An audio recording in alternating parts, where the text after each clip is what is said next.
The staunch Remainer was answering questions about his record in government from students at King's College London. Mr. Blair, who led the country for a decade until 2007, maintained he strongly made the case for European reform, particularly during his reign as EU President in 2005, but without much success.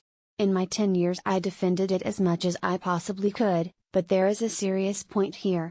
For many politicians there are things about Europe you don't want to defend, because they're not very defensible.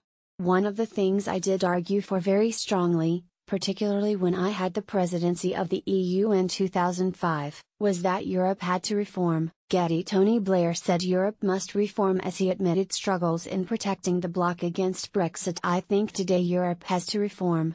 It's a problem for all of us who are making the pro-European case, when that means you have to defend everything Europe does and you don't necessarily want to do that.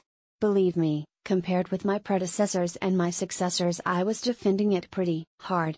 Mr. Blair also rejected any notion that the actions of his Labour government contributed to Brexit, claiming they tried as hard as possible to make the case to remain in the EU. But the former Prime Minister again hit out at those led the charge and those that voted for Britain to leave the bloc, claiming he takes no responsibility whatsoever for it happening. The former Prime Ministers were blamed for undermining the government's position in Brexit talks. Commenting on whether his government contributed to Brexit, Mr. Blair said, "I don't really think so, to be honest, because we made the case for Europe as much as we could. When we were in power we were basically in the main in the European Union. I'm afraid I'm inclined to say the responsibility for Brexit lies with those who put the referendum in place and those who voted for it.